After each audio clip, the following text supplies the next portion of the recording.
Good evening, and I would like to thank everyone for coming out today. My name is Brittney Anderson, and I will be doing my speech on suicide terrorists.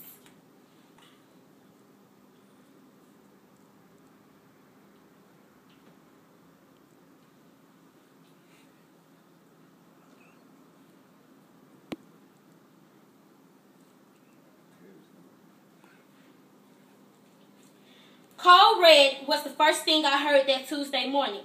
We all knew that code red meant that there was an emergency and to stop everything that we was doing and to sit quietly for further instructions.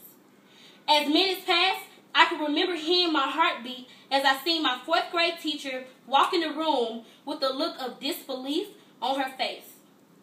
She didn't say a word to the class. She just walked to the TV, turned it on, and sat in her chair.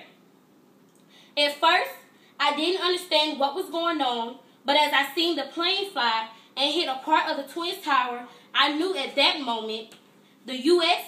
has just suffered one of the most suicide terrorism attacks known to mankind. I remember feeling scared, angry, shocked, and overwhelmed. Can you only imagine if you was on that plane? The thoughts and feelings that those people felt, or heard about the members at the movie theater in Colorado, the Boston Marathon runners, or those innocent children that lost their lives at the Sandy Hook Elementary School.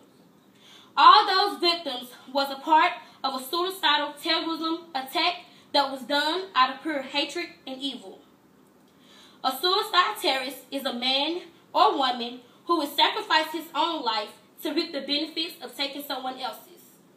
Their sole purpose is to gain some sense of respect, honor, and paradise in the afterlife.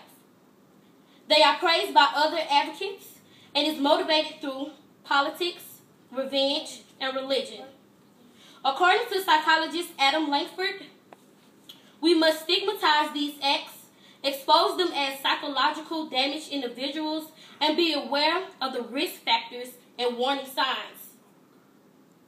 These attackers look no different than you and me, and they can attack at any given moment and any given place.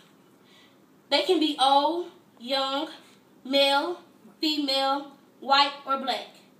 So you can see why it will be hard to identify a suicide terrorist on hand.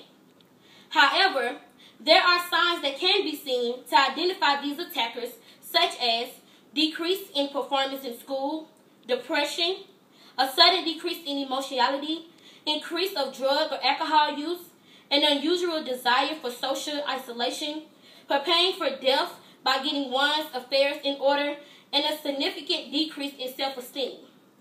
These and many more are signs that should not be taken lightly and should be handled with great demand. These horrible attacks have been known to happen since the 1980s. They have occurred in Iraq, Israel, Afghanistan, Pakistan, and of course the United States.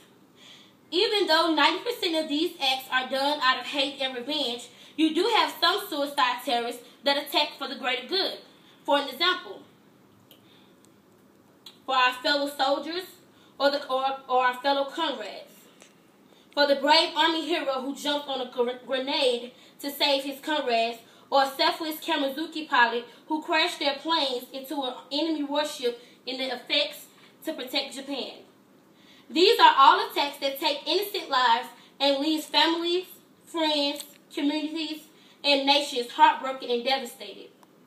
These attacks are not acceptable, and we must stand together in faith, courage, and love for all humankind to fight against and overcome these insane acts. We must stand on principles this country once was founded on and take action against these attackers. Suicide terrorist groups such as Al-Qaeda is growing daily, and it takes help from all nations to defeat them. So I challenge you this evening to take back any fear that our children may have to go to school, to sit on a plane, to watch a movie, or to run a marathon.